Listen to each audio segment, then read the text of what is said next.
यम, तुम अपने धर्म अनुसार अपने कर्तव्य का पालन करोगे, इसलिए तुम्हें धर्मराज भी बुलाया जाएगा। देव संज्ञा का सूर्य देव से विलग होना मेरी ही लीला थी कि सूर्य देव अपनी समस्या लेकर देव शिल्पी विश्वकर्मा के पास जाएं और यम का धर्मराज बनने का मार्ग प्रशस्त कर सके। इस प्रकार मैंने अपने देवी भैरवी स्वरूप में यमलोक का सृजन किया। मेरी लीला से मृत्यु पाश की रचना हुई और फिर मैंने सूर्य पुत्र यम को यमराज अर्थात मृत्यु का देवता धर्मराज नियुक्त किया। उचित है माता, किंतु ये भी बताइए ना कि आपके भैरवी स्वरूप में पिताश्री किस रूप में आपके साथ रहते हैं? काल भैरव। जो भक्त मेरे भैरवी और महादेव के काल भैरव रूप की आराधना करते हैं, उन्हें असमय मृत्यु अथवा अकाल मृत्यु से और अपने शत्रुओं से रक्षा अवश्य प्राप्त होती है।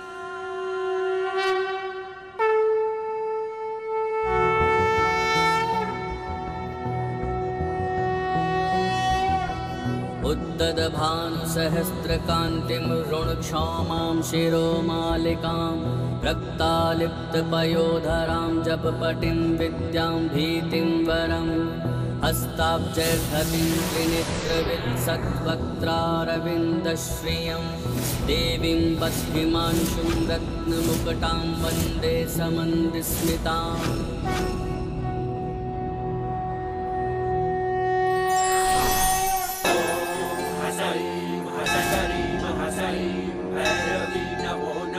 प्रणाम माता।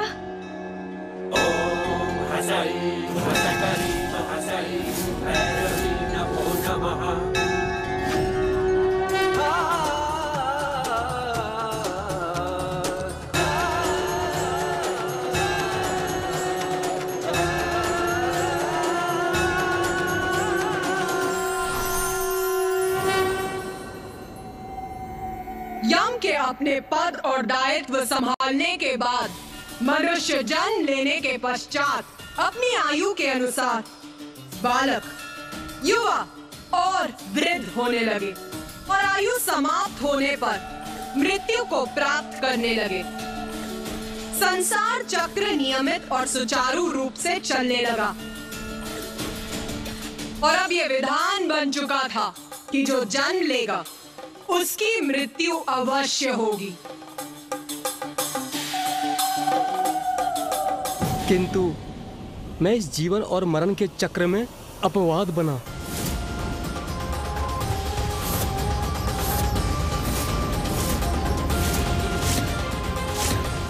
किंतु जन्म और मृत्यु तो पूर्व से ही निर्धारित है, तो फिर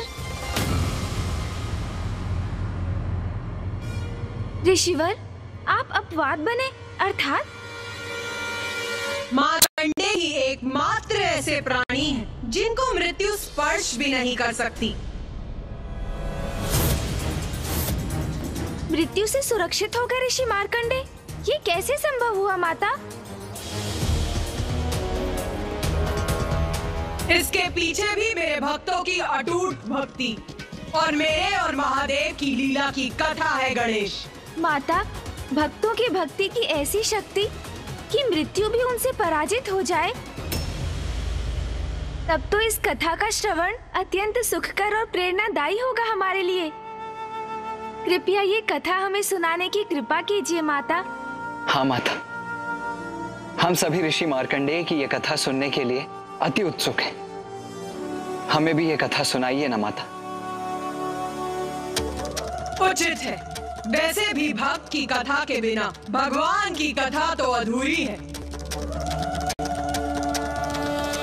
तो सुनो, मैंने देवी पार्वती के रूप में कठिन साधना कर महादेव का सानिध्य प्राप्त किया। उसी समयावधि में ऋषि भृगु के पुत्र ऋषि मृकेंडु का भी जन्म हुआ था, जो अत्यंत तेजस्वी थे।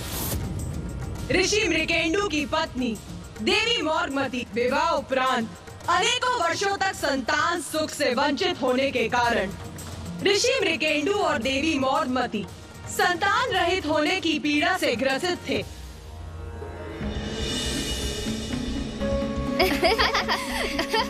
पकड़ो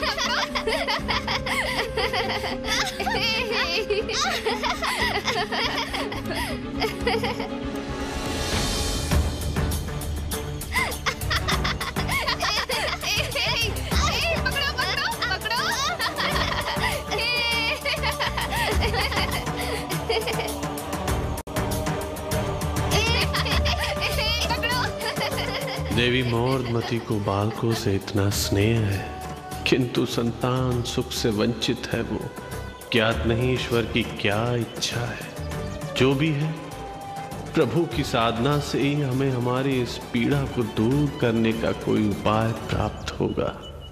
ऋषि मृकेंडु की पत्नी देवी मौडमती को भी प्रभु में उतनी ही आस्था थी जितनी कि उनके पति को। तो उन्होंने भी यही सुझाव दिया कि संतान सुख पाने के लिए दोनों पति पत्नी को कठोर तपस्या करनी चाहिए।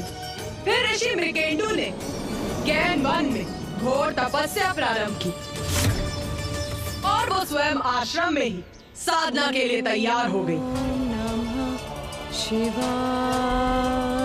समय बीतता गया। समय के चक्र के अनुसार ऋतुओं में परिवर्तन होने लगा, किंतु ऋषि मृकेंडु और देवी मौडमती निरंतर तप करते रहे। उनके इस तप का प्रभाव अब प्रकृति पर भी होने लगा था। दोनों पति पत्नी ऋषि मृकेंडु और देवी मौडमती तपस्या में लीन हो गए।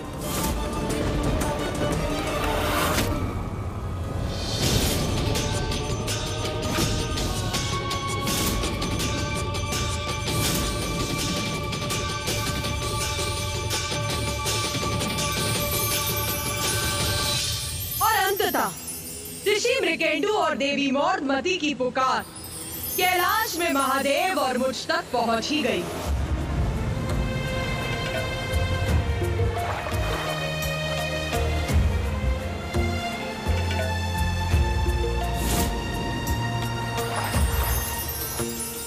अरे, ये बेलपत्र स्वयं जल के साथ आ गया। देखो तो।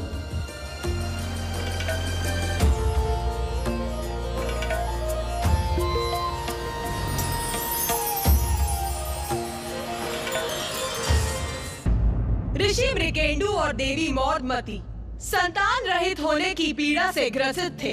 ऋषि मृकेंडु की पत्नी देवी मौडमती को भी प्रभु में उतनी ही आस्था थी जितनी कि उनके पति को। तो उन्होंने भी यही सुझाव दिया कि संतान सुख पाने के लिए दोनों पति पत्नी को कठोर तपस्या करनी चाहिए। और अंततः ऋषि मृकेंडु और देवी मौडमती की पुकार कैलाश में महादेव और मुझ तक पहुंच ही गई।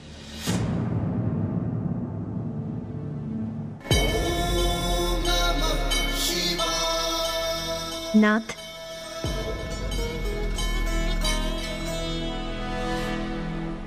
स्वामी,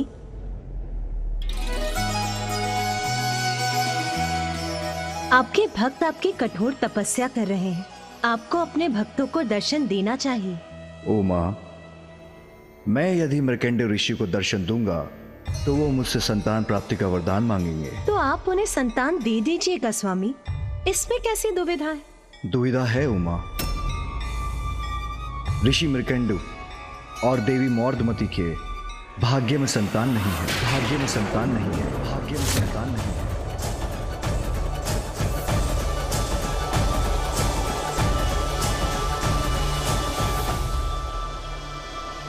नाथ, मनुष्य तो स्वयं अपने कर्म से अपने भाग्य का निर्माण कर सकते हैं। ये सत्य है कि नियति ने ऋषि मृकेंडु को संतान सुख से वंचित रखने का निश्चय किया है, किंतु वो अपने तपस्या के बल से अपनी नियति को परिवर्तित कर नवीन भाग्य की रचना करने का प्रयत्न तो कर रहे हैं ना नाथ। उन्हें अपने इस कर्म का उचित फल तो मिलना ही चाहिए। हमें उन्हें दर्शन देना चाहिए स्वामी।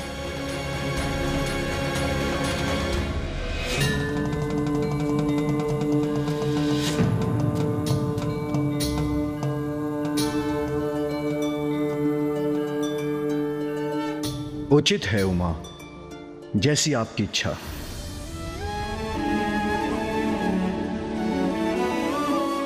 ऋषि मृकेंडु और देवी मौर्धमती को उनकी इस अटल साधना का फल अवश्य प्राप्त होगा। ओम नमः शिवाय। ओम नमः शिवाय। पुत्र मृकेंडु,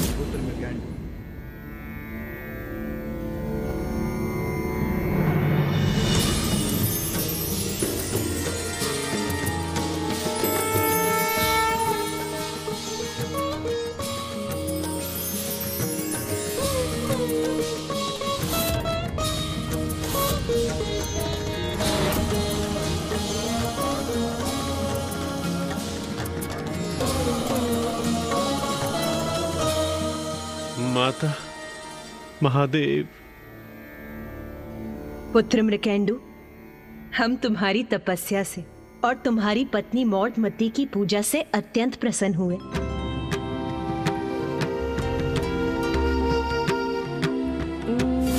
नमः शिवाय। वरदान मांगो पुत्र, कहो क्या इच्छा है तुम्हारी। माता, महादेव, आप तो सर्वज्ञाता है। आपको हमारी तपस्या का उद्देश्य भली भांति ज्ञात है। आपकी कृपा से सब कुछ है हमारे पास, किंतु कोई संतान नहीं है। आप हमें संतान प्राप्ति का वरदान दीजिए प्रभु। पुत्र मृकेंडु, मैं तुम्हें संतान सुख अवश्य दूंगा, किंतु तुम्हारी संतान कैसी होगी इसका चुनाव तुम्हें करना होगा। मैं तुम्हें ऐसे अनेकों पुत्र दे सकता हूं वत्स, जिनकी आयु 100 वर्ष की होगी, किंतु जो बुद्धिहीन होंगे, तेजहीन होंगे, अथवा एक ऐसा पुत्र जो तेजस्वी, मनस्वी और ज्ञानी होगा, किंतु उसकी आयु मात्र 16 वर्ष की होगी।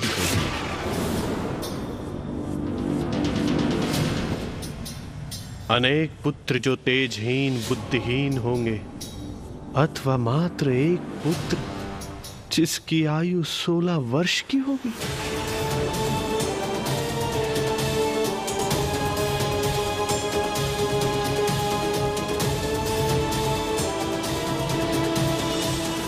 प्रभु, तेजहीन संतान का होना ना होना एक समान है। मुझे सच्चा पुत्र दें जो अपने कर्मों से अपने कुल को प्रतिष्ठा दे सके। मुझे तेजस्वी पुत्र प्रदान करें प्रभु।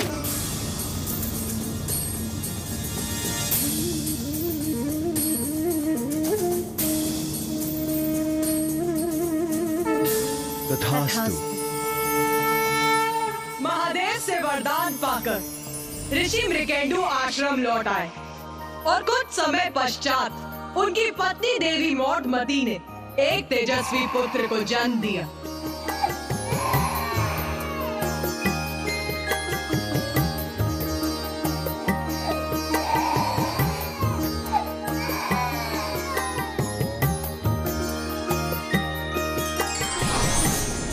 नारायण नारायण।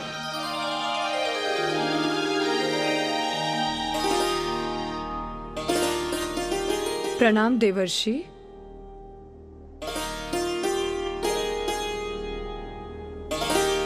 नहीं करने आया हूं मैं कोई संवाद, मैं तो नवीन संतान के माता पिता को देने आया हूं आशीर्वाद।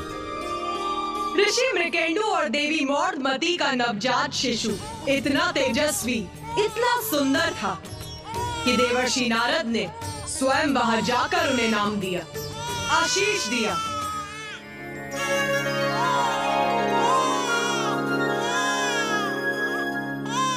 अति सुंदर। ओम नमः शिवाय। मार्केंडे, आपके पुत्र का नाम है मार्केंडे। मार्केंडे, मार्केंडे। मार्कंडे, कितना सुंदर नाम दिया है देवऋषि ने हमारे पुत्र को। स्वयं देवर्षि का आशीष पाकर तुम धन्य हो गए पुत्र। इस प्रकार महादेव के आशीष से ऋषि मार्कंडेय का जन्म हुआ।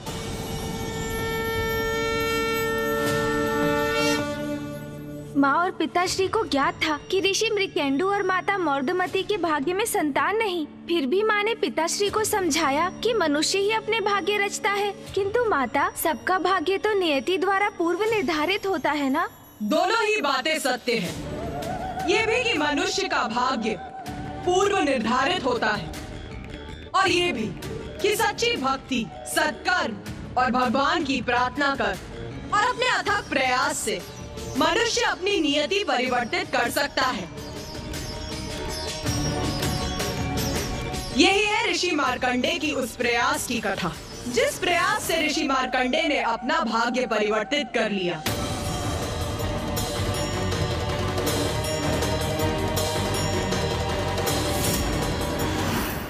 दिवस बीतते गए और महादेव के वरदान के अनुसार ऋषि मार्कंडेय अत्यंत बुद्धिमान, तेजस्वी और ज्ञानी थे, और उनके माता पिता को उन पर गर्व था। पुत्र सुख पाकर ऋषि मृकेंडु और देवी मौर्धमती इतने प्रसन्न थे कि वो अपनी सारी चिंताएं भूल गए थे, और ये भी भूल गए थे कि महादेव ने ये भी तो कहा था कि मार्कंडेय मात्र 16 वर्ष तक ही जीवित रहेंगे।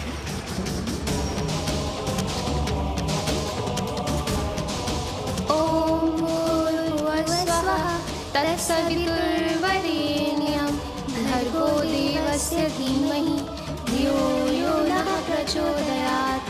ॐ भूर्भुवस्वः तत्सवितुर्वरेण्यं भर्गो देवस्य धीमहि धियो यो नः प्रचोदयात्।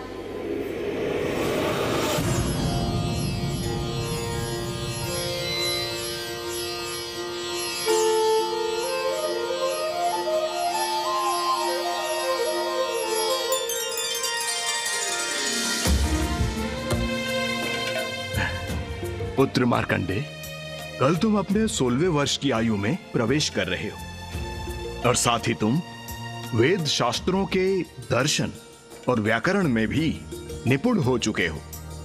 अब तुम अपने निवास जाकर अपने माता पिता का आशीर्वाद लेकर संसार में अपने ज्ञान का विस्तार करो।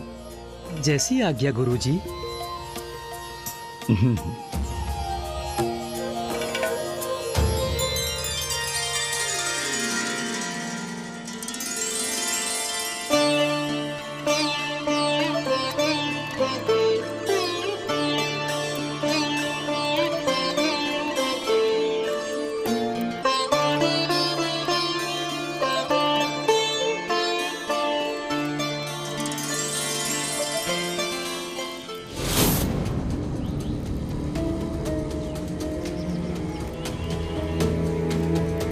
जब से मार्कंडेय ने गुरुकुल जाना आरंभ किया है, आप प्रतिदिन द्वार पर खड़े रहकर उसकी आतुरता से प्रतीक्षा करते हैं। मेरा तो मन ही नहीं मानता, स्वयं को नहीं रोक पाता हूं मैं। जब भी मार्कंडेय का लौटने का समय होता है, मेरा मन विचलित हो उठता है। मन को शांत कीजिए स्वामी, मार्कंडेय आता ही होगा। कदाचित आप ज्ञान की साधना में उसकी सहायता करेंगे तो आपका मन भी बढ़ जाएगा।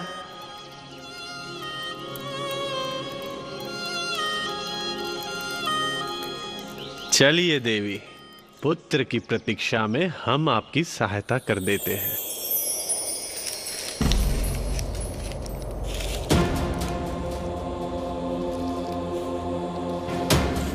ये कैसी आहट है?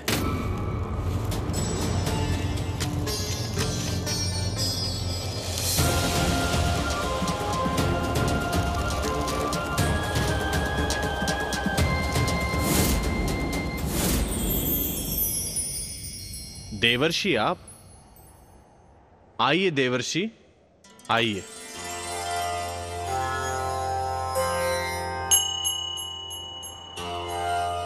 प्रणाम देवर्षि। प्रणाम देवर्षि।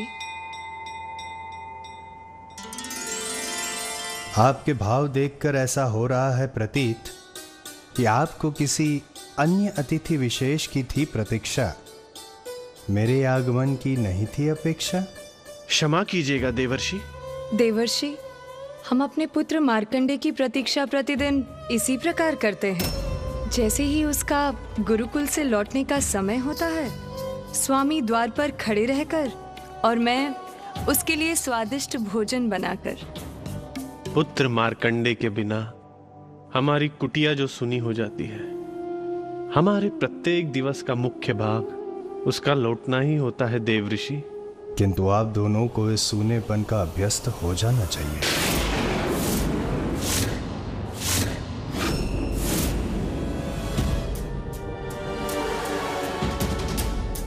देवर्षि, ये आप क्या कह रहे हैं? आप कदाचित भूल रहे हैं ऋषि मृगेंदु, जब महादेव ने आपको एक संतान का वरदान दिया था तो उस वरदान को एक स्थिति से बांधा था कि आपके पुत्र की आयु केवल 16 वर्ष की होगी।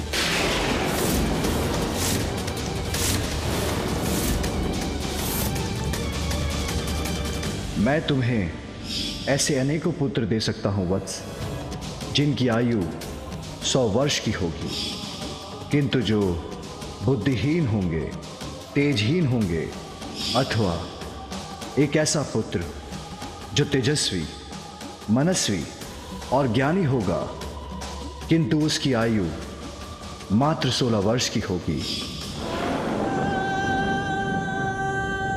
और यदि मैं कोई भूल नहीं कर रहा हूं तो कल आपके पुत्र की आयु 16 वर्ष की हो जाएगी।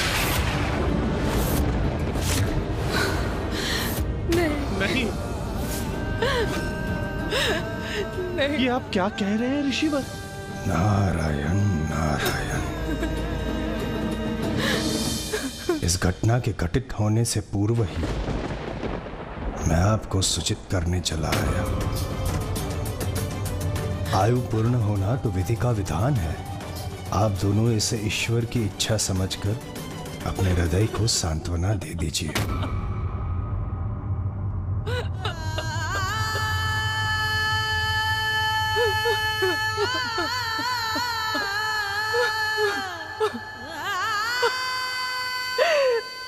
मेरा पुत्र, मेरा मार्कंडे, हम कैसे रहेंगे उसके बिना? मृत्यु तो केवल तन की होती है, आत्मा तो अजर अमर होती है, और आयु पूर्ण होने पर नवीन जन्म लेकर अपने तन को परिवर्तित कर लेती है। फिर इस नश्वर तन से कैसा मोह?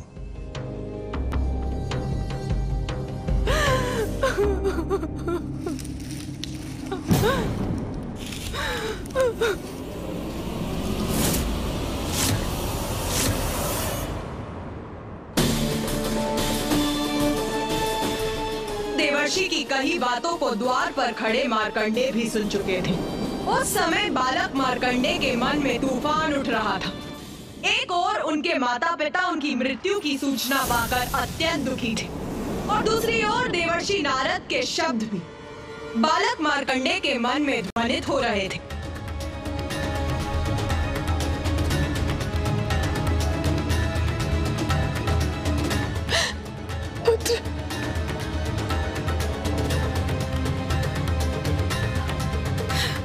पुत्र,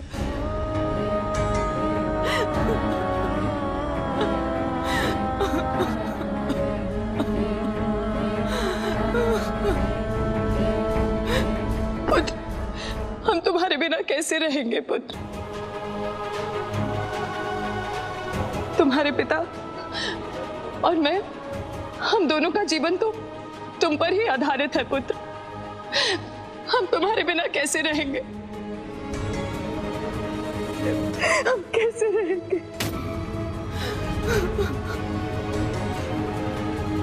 माँ, पिताजी, अभी मुझे मात्र पितृ ऋण चुकाने का अवसर ही कहां प्राप्त हुआ है।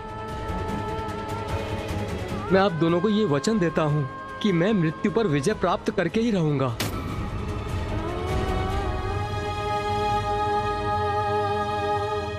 मृत्यु पे विजय? ये कैसे संभव है? नारायण नारायण। मुझे मृत्यु का भय नहीं, किंतु अपने माता पिता की सेवा के लिए, उनके सुख के लिए मैं अवश्य अपने भाग्य को परिवर्तित करूंगा। जिन महादेव के वरदान से मेरा जन्म हुआ है, वही महादेव मुझे जीवन दान भी देंगे।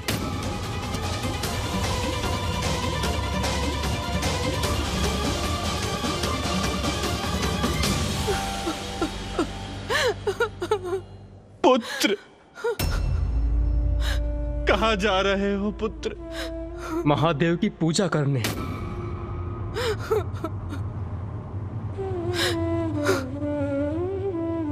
प्रणाम ऋषिगण। आयुष्मान भव।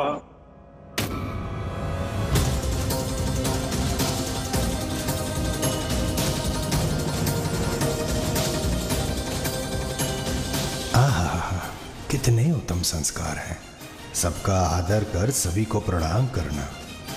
दूसरों का आशीर्वाद कभी व्यर्थ नहीं होता। कदाचित सभी का आशीर्वाद पाकर मार्कंडेय की मृत्यु टल जाए। नारायण नारायण। जो भी हो, अपने माता पिता को निराश नहीं होने दूंगा मैं।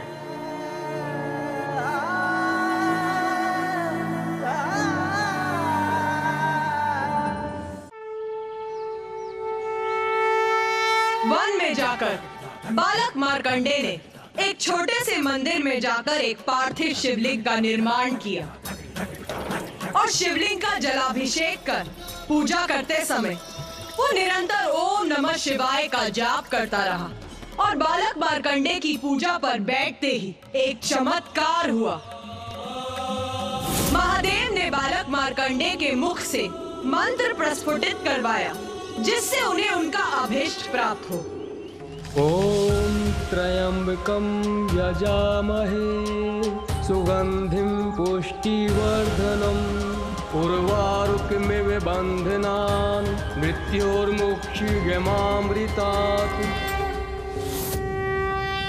ऋषि मार्कंडेय, तब तुम्हारे मुख से स्वतः ही महामृत्युंजय मंत्र का जाप होने लगा। उसी प्रकार जैसे आज यहाँ आने पर तुम मेरा स्तुति गान करने लगे।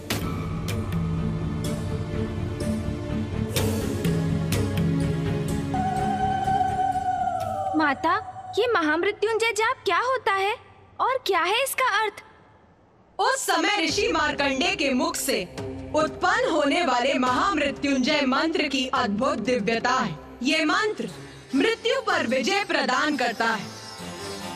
इसका अर्थ है, जो त्रिनेत्रों वाले त्र्यंबकम है, जिनकी हम पूजा करते हैं, जिनका प्रभाव मीठी सुगंध के समान है, जो हम सभी का पोषण करते हैं, जो हमारे जीवन को सुख, समृद्धि और स्वास्थ्य प्रदान करते हैं, वो ही हमें मृत्यु से मुक्ति दे, मोक्ष दे। माता, संसार का प्रत्येक आविष्कार आप ही की कृपा से हुआ है। बस उसका कोई ना कोई माध्यम मात्र बना है। संसार के समक्ष उस श्रेय का पात्र तो माध्यम बनता है, किंतु वास्तव में तो संपूर्ण श्रेय आपका ही है माता। किंतु मेरी इच्छा की पूर्ति का माध्यम प्रत्येक व्यक्ति नहीं बन सकता मार्कंडेय। उसके लिए भी तो सुपात्र की आवश्यकता है। माता, आप माध्यम हेतु सुपात्र का चयन कैसे करती हैं? जो मन वचन कर्म से शुद्ध होता है, जिसमें भक्ति के प्रति आत्मविश्वास होता है, वही मेरा माध्यम बनता है। मृत्यु निकट होने पर भी निर्भय रहकर जो आत्मविश्वास मार्कंडेय ने दर्शाया है, उसी से उसने अपने सुपात्र होने का परिचय दिया है। फिर क्या हुआ माता? महाकाली। सब कुछ भूलकर संपूर्ण रात्रि मार्कंडेय जाप करता रहा। ओम त्र्यंबकं यजामहे सुगंधिं पुष्टिवर्धनम् उर्वारुकमिव बन्धनामृत्यैर्मुक्षीयमामृतात्। ओम त्र्यंबकं यजामहे सुगंधिं पुष्टिवर्धनम् उर्वारुकमिव बन्धनामृत्यैर्मुक्षीयमामृतात्। वो रात्रि मार्कंडेय की अंतिम रात्रि थी। जब अगले दिवस सूर्य उदय हुआ तो मार्कंडे की आयु 16 वर्ष की हो चुकी थी। पुष्टिवर्धनम् उर्वारुकमिव बन्धनात् मृत्युर्मुक्षीयमामृतात्। ये कैसा दुर्भाग्य है हमारा। हमारे पुत्र के 16वें वर्ष में प्रवेश करने का उत्सव मनाने के स्थान पर हम उसे लेकर आतंकित हो रहे हैं।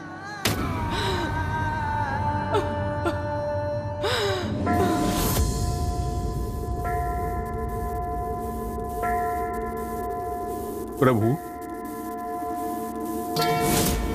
ऋषि मृकेंडु के पुत्र मार्कंडेय आज 16 वर्ष के हो चुके हैं। आज उनकी आयु समाप्त हुई। जाओ, ऋषि मृकेंडु पुत्र मार्कंडे के प्राण लेकर आओ। जो आज्ञा महाराज।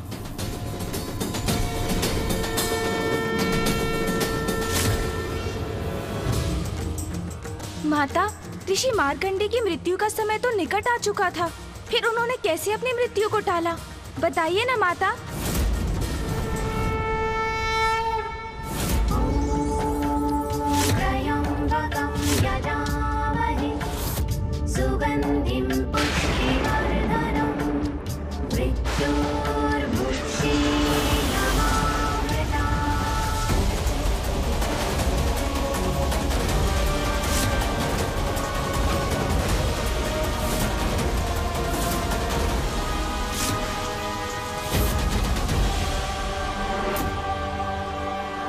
नाथ, पूर्व में इस बालक के पिता ने अपना भाग्य परिवर्तित किया था।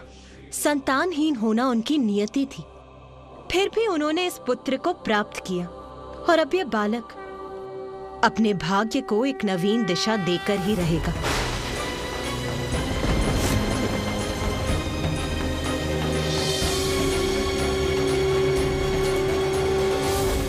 ओम त्र्यंबकं यजामहे सुगंधिं पुष्टिवर्धनम् उर्वारुकमिव बन्धनान् मृत्योर्मुक्षीयमामृतात्। ऋषिपुत्र, ऋषिपुत्र, हम यमलोक से आए हैं, यमराज के दूत हैं। तुम्हारी आयु समाप्त हुई, हम तुम्हारे प्राण हरने आए हैं।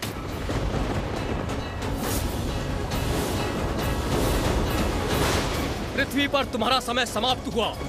अब हमारे साथ शांतिपूर्वक चलो, वरना बंदी बनाकर ले जाएंगे तुम्हें।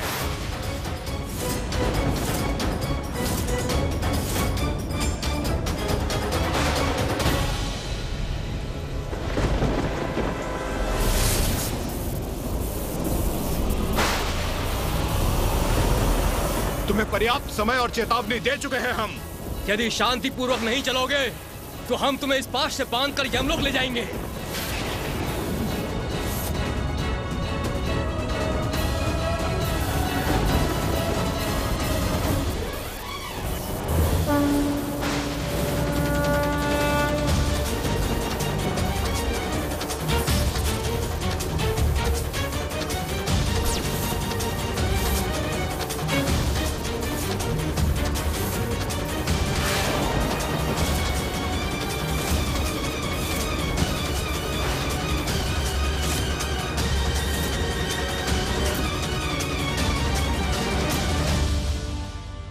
यमराज के दूतों ने ऋषि मार्कंडे पर अपना पाश फेंक दिया। तो क्या वो उन्हें बंदी बनाने में सफल हुए?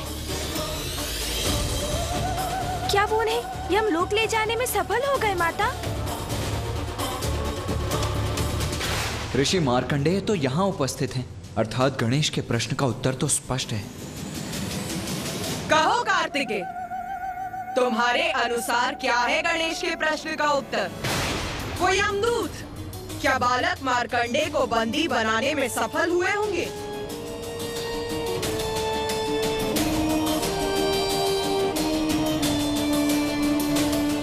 माता, ऋषि मार्कंडेय तो हम सभी के समक्ष हैं, जीवित खड़े हैं। तो क्या अर्थ अर्थ समझो इसका कि दोनों यमदूत मार्कंडेय के प्राण नहीं हर सके। तो क्या तुम्हारे अनुसार मेरे द्वारा उत्पन्न यमदूत अक्षम थे अपने कार्य का निर्वाह करने में? नहीं माता, मैं यमदूतों की क्षमता अथवा अक्षमता पर अपना मत व्यक्त नहीं कर रहा हूं। परिस्थिति के अनुसार उसके तर्क संगत परिणाम पर पहुंचने की चेष्टा भर कर रहा हूं मैं। माता, ऋषि मार्कंडेय जीवित हैं, अर्थात यमदूत असफल हुए, और अवश्य इसमें भी आपकी ही कोई लीला होगी माता। उचित कहा तुमने कार्तिकेय। मेरी लीला की एक ऐसी अद्भुत कथा है जो किसी भी तर्क से परे है, किंतु जो तुम्हारी बुद्धि ने निष्कर्ष सुझाया वो भी उचित है। यमदूत शक्तिहीन और अयोग्य नहीं थे, किंतु वो फिर भी बालक मार्कंडेय को मृत्यु प्रदान करने में असमर्थ थे।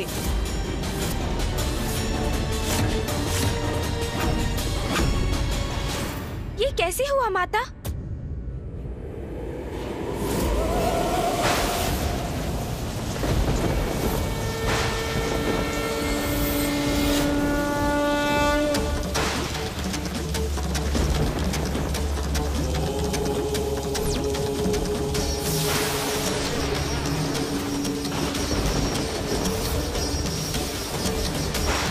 ऋषिपुत्र, तुम्हारा पाश बनाएगा तुम्हारे प्राणों को बंदी।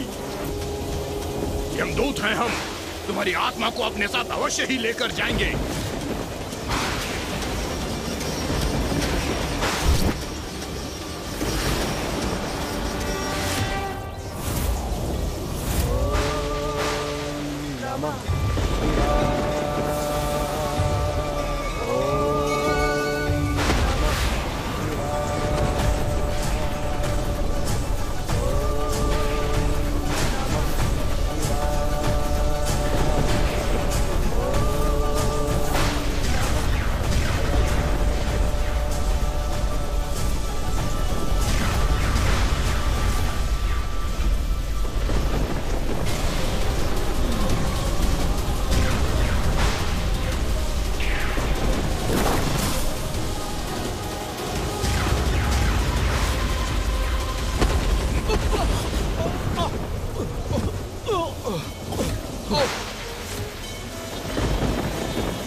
नाथ, आपने देखा ना, अपने पिता ऋषि मृकेंडु के समान बालक मार्कंडेय भी अपने भाग्य को एक नवीन दिशा देगा। वो सत्य हुआ। यमदूत उसके निकट भी नहीं आ सके, स्पर्श भी नहीं कर सके उसका।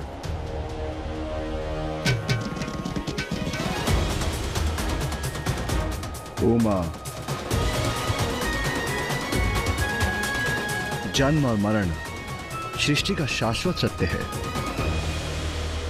सृष्टि के सत्य को असत्य में परिवर्तित करना, किसी को मृत्यु से मुक्ति प्राप्त होना सहज नहीं, अत्यंत कठिन है, कदाचित असंभव ही है।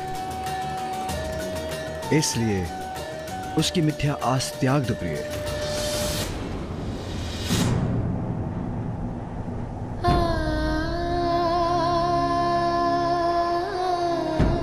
तो क्या महादेव अपने भक्त की भक्ति को नकार देंगे? उसको उसकी आस्था, उसकी श्रद्धा का उचित फल प्रदान नहीं करेंगे?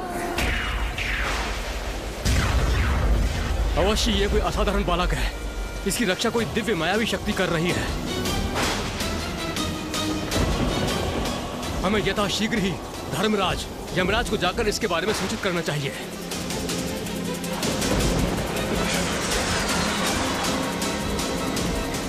नाथ, बालक मार्कंडेय इतनी श्रद्धा और भक्ति से आपके मंत्र का जाप कर रहा है, तो उसकी प्रार्थना व्यर्थ नहीं जा सकती।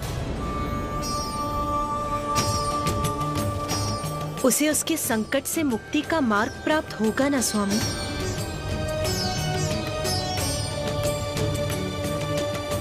मैं आपको मिथ्या आस नहीं दे सकता प्रिय।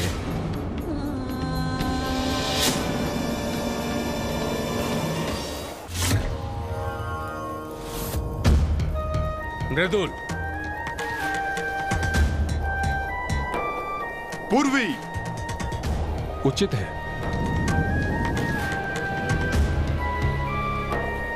त्रैराज, उचित है।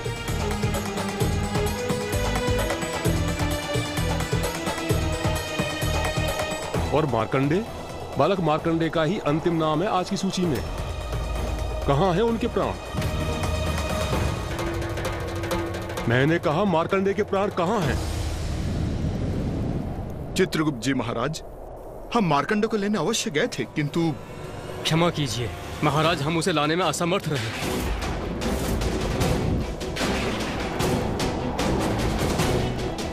असमर्थ रहे? उनका आज की सूची में नाम है, अर्थात उनका यहां यमलोक में आने का समय हो चुका है। क्या अर्थ है तुम्हारा? जिसके जीवन का अंत आज नियत था, उसकी आत्मा लेकर आने में असमर्थ कैसे हो सकते हो तुम? प्रभु, जब हम वहां गए थे तो वो पूजा कर रहा था, फिर हमने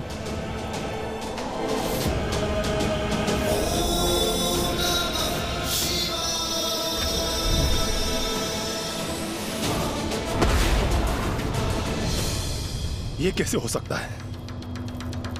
यदि मार्कंडे की मृत्यु आज नियत है, तो मेरे यमदूतों को उसकी आत्मा यमलोक लाने में कोई कठिनाई नहीं होनी चाहिए। हम भी इसी विश्वास के साथ वहां गए थे यमराज, किंतु हमारा वो पाश उसे बंधक बनाने में असमर्थ रहा। ऐसा प्रतीत होता है कि कोई दिव्य शक्ति सुरक्षा कवच बनकर उसकी सुरक्षा कर रही है। ऐसा पूर्व में कभी नहीं हुआ। प्रभु, कहीं ऐसा तो नहीं कि ये यमदूत उस बालक के प्राण को इसलिए नहीं ला पाए क्योंकि माता भैरवी द्वारा निर्धारित नियमों के अनुसार संतों ऋषियों की आत्माओं को लेने आपको स्वयं जाना चाहिए। मैं पूर्व भी आपसे यह निवेदन कर चुका हूं, किंतु चित्रगुप्त जी, इसका उत्तर हम पहले भी दे चुके हैं। यदि प्रत्येक ऋषि और संत के प्राण हम स्वयं लेने जाएंगे तो यमलोक की व्यवस्था कौन संभालेगा? कोई भी शक्ति, साधारण हो या असाधारण, दिव्य हो या मायावी, मेरी शक्ति को काटकर मृत्यु को नहीं टाल सकती। आयु पूर्ण होने पर स्वयं ब्रह्मदेव भी मेरे अर्थात धर्मराज यमराज के कार्य में बाधा नहीं बन सकते।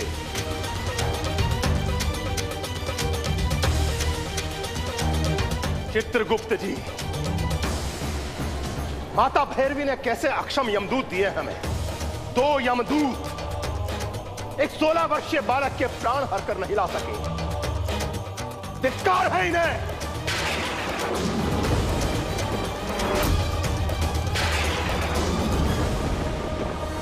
एक 16 वर्षीय तुच्छ बालक के प्राण लेने स्वयं यमराज को जाना होगा।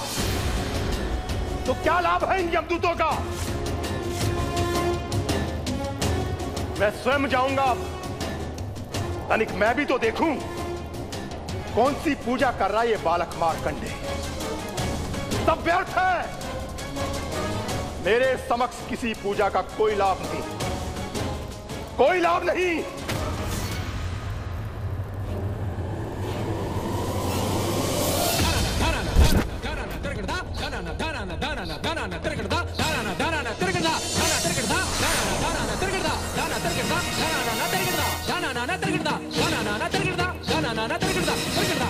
सृष्टि का नियम कोई भंग नहीं कर सकता। मेरी शक्ति को कोई चुनौती दे, वो भी एक तुच्छ बालक, कदापि स्वीकार नहीं करूंगा, कदापि नहीं।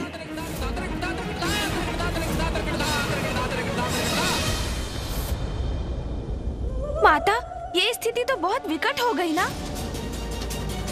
एक और ऋषि मार्कंडे अपनी नियति को परिवर्तित करने हेतु महादेव की पूजा कर रहे थे, ताकि वो अपने माता पिता के प्रति अपने ऋण को चुका सके। और दूसरी ओर स्वयं आपने माता भैरवी के रूप में यमराज को आदेश दिया था कि किसी भी स्थिति में नियत समय आने पर किसी की मृत्यु नहीं टलनी चाहिए। सर्वथा उचित है गणेश का ये प्रश्न। ये तो स्वयं माता और पिताश्री की शक्तियों में टकराव की स्थिति उत्पन्न हो गई। इसका क्या परिणाम हुआ होगा? माँ, इस दुविधा का क्या समाधान था? मृत्यु के नियम तो आपने ही निर्धारित किए थे और ऋषि मार्कंडे उन्हीं नियमों को भंग करने के लिए पूजा कर रहे थे।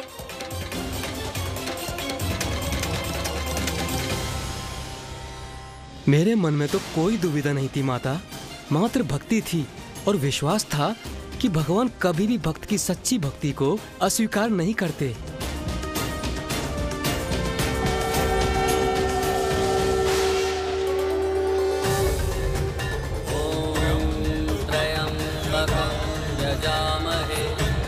सुगंधिं पुष्टिवर्धनम् उर्वारुकमिव बन्धनामृत्युमुक्षीमामृता। ॐ त्र्यम्बकं यजामहे सुगंधिं पुष्टिवर्धनम् उर्वारुकमिव बन्धनामृत्युमुक्षीमामृता। ॐ त्र्यम्बकं यजामहे सुगंधिं पुष्टिवर्धनम् उर्वारुकमिव बन्धनामृत्युमुक्षीमामृता।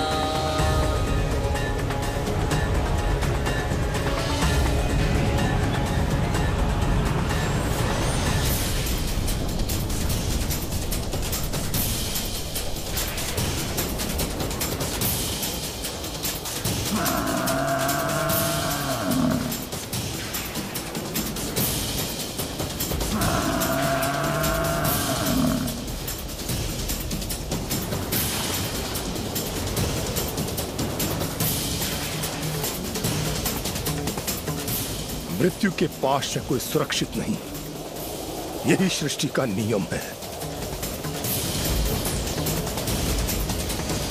ये दिव्य बालक तेजवान दिख रहा है,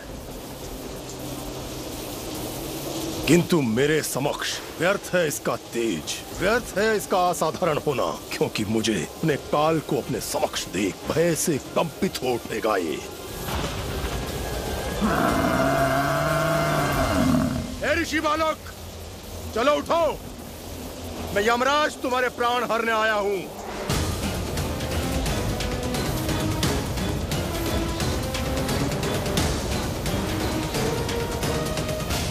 इस बालक का इतना दुस्साहस, मेरी अवहेलना कर रहा है।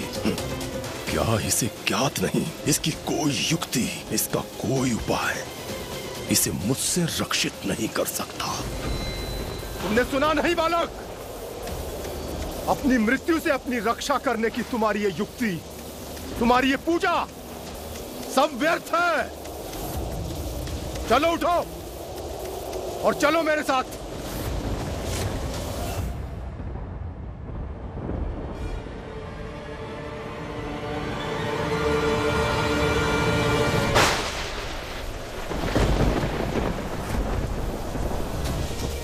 मृत्यु के देवता का ऐसा अपमान, अभी इसका भयंकर परिणाम ज्ञात होगा इसे।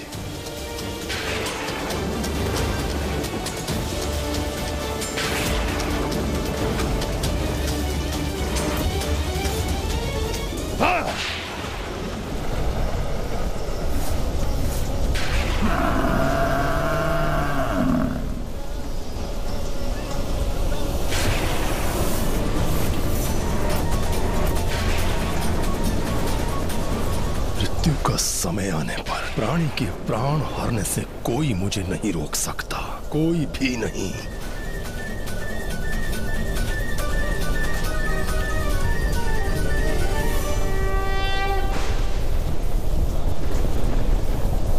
यमराज जी, मैं अपनी पूजा में इतना लीन था कि मुझे यहाँ आपकी उपस्थिति का भान ही नहीं हुआ। मेरा प्रणाम स्वीकार कीजिए। आयुष्मान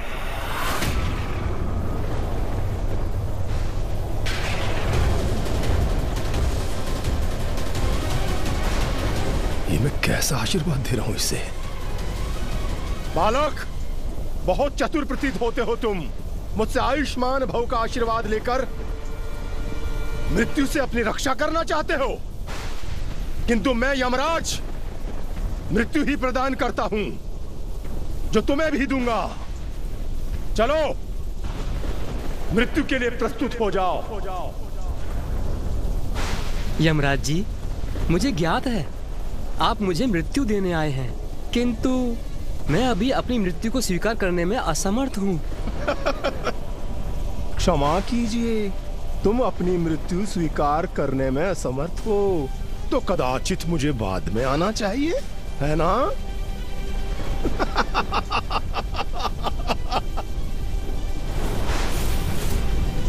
बालक, परिहास कर रहे हो, वो भी मेरे साथ, अर्थात यमराज के साथ। यमराज के साथ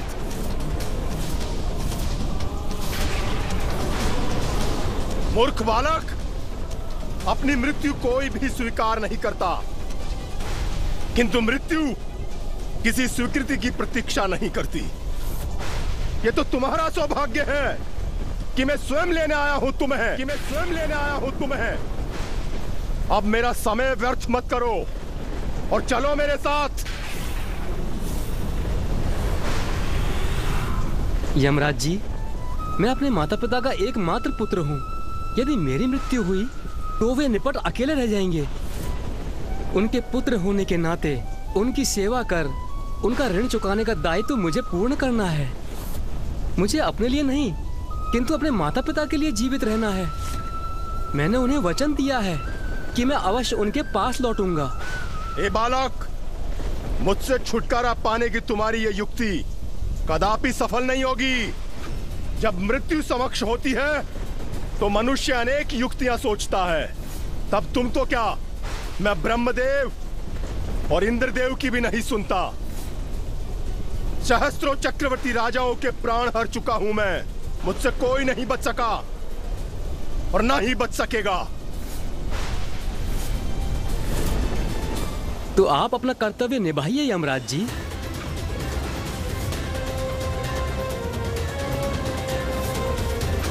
किंतु मुझे पूर्ण विश्वास है कि परमपिता परमात्मा मेरी रक्षा के लिए अवश्य आएंगे।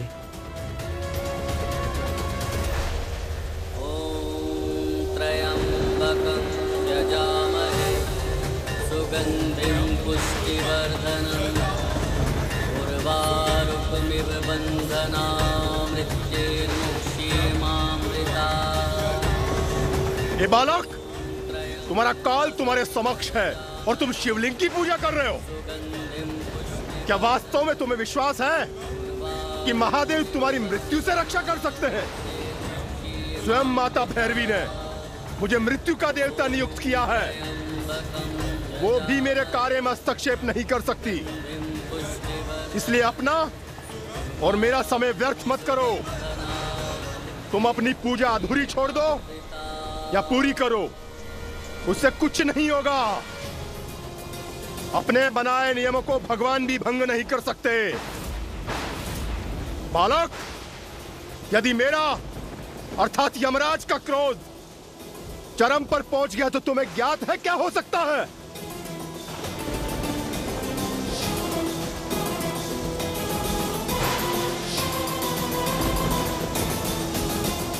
यमराज जी, मैं किसी भी प्रकार आपका अपमान करने का इच्छुक नहीं, किंतु आपने मुझसे एक प्रश्न पूछा है जिसका उत्तर है चंद्रशेखर चंद्रशेखर चंद्रशेखर रक्ष मां, चंद्रशेखर चंद्रशेखर चंद्रशेखर पाहि मां, रत्नसानुशरासनं रजताश्रीनिकेतनं।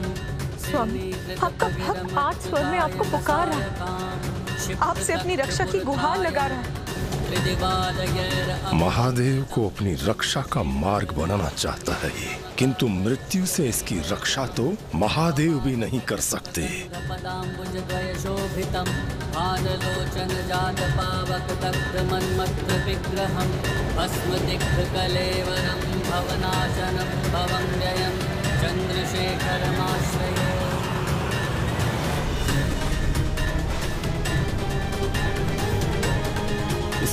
इतना दुस्साहस! कह रहा है महादेव का आश्रय लेने वाले को मैं यमराज भी कुछ नहीं कर सकता।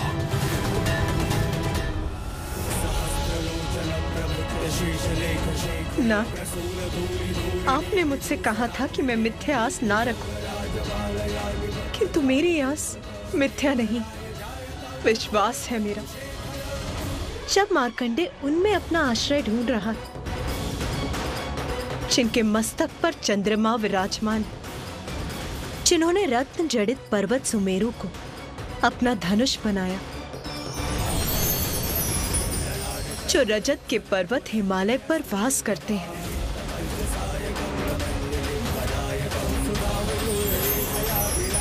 जो नागराज वासुकी की डोरी को अपने हाथ में थामते हैं, जिन्होंने स्वयं भगवान विष्णु को अपना बाण बनाकर त्रिपुर का दाह किया,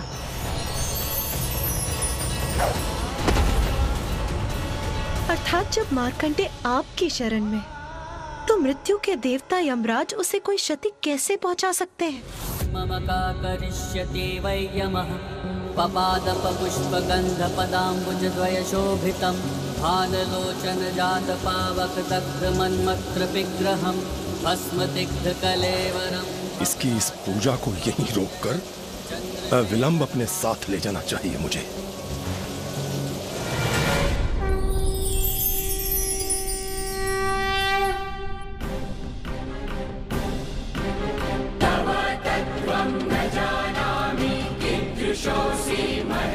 मेरी आस तो अभी भी स्थिर है नाथ, क्योंकि मार्कंडे आप में अपना आश्रय ढूंढ रहा है। वो जिनके चरण कमल मंदारादि सुगंधित कपाल का वृक्षों के पंच पुष्पों से सुशोभित है, जिन्होंने अपने भाल में स्थित त्रिनेत्र से कामदेव को भस्म कर दिया था, जो स्वयं भस्म में रमाए हुए, जो जीवन के समस्त दुखों का नाश करते हैं। जब मार्कंडे स्वयं आप से रक्षा की गुहार लगा रहा है, तो मृत्यु की देवता यमराज भी उन्हें क्या क्षति पहुंचा सकते हैं?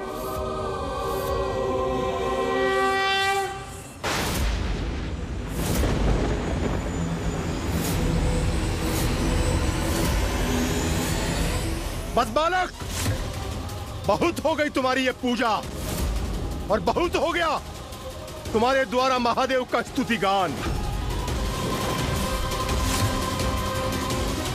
मेरा इतना अपमान! महादेव तुम्हारे रक्षक हैं, तो मैं क्या कर सकता हूं? यही है ना तुम्हारा प्रश्न? तो मैं अभी इसका उत्तर देता हूं। अभी दिखाता हूं तुम्हें कि मैं यमराज कितना शक्तिशाली हूं और क्या कर सकता हूं।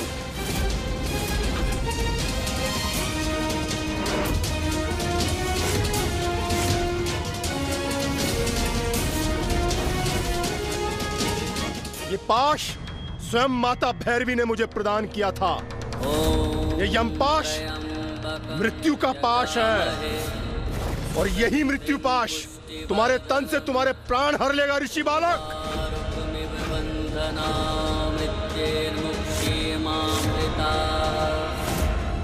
ओम त्र्यंबकं यजामहे सुगंधिं पुष्टिवर्धनम् उर्वारुकमिव बन्धनान्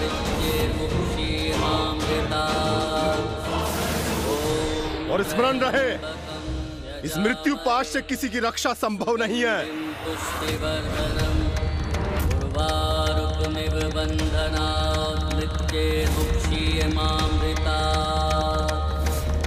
महादेव, यमराज के मृत्यु पाश से मेरी रक्षा कीजिए प्रभु, मेरी रक्षा कीजिए महादेव।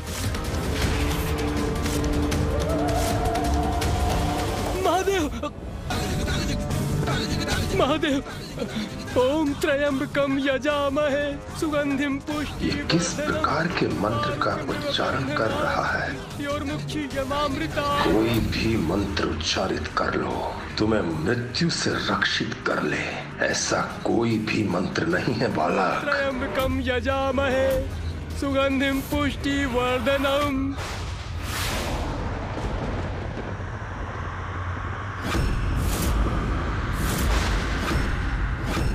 मेरा यमपाश, उसे कोई क्षति कैसे पहुंच सकती है?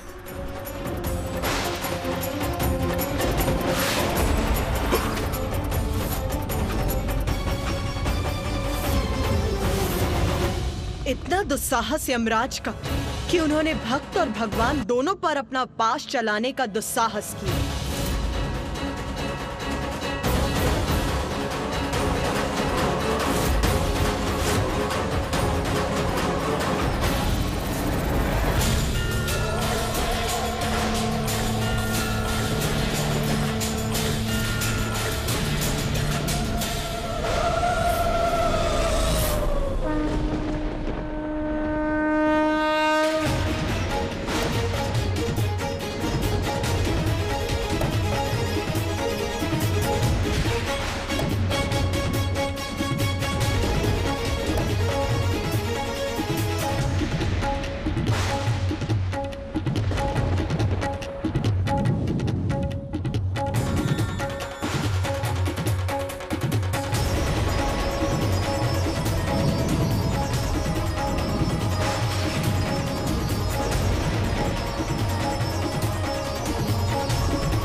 माता, अपने इस दिव्य अद्भुत रूप में माँ और पिताश्री ने अपने भक्तों को अभयदान देने के साथ क्या यमराज को भी दंडित किया?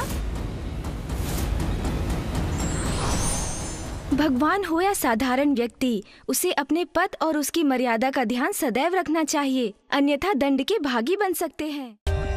For more updates, subscribe to our channel, click the show links and enjoy watching the videos.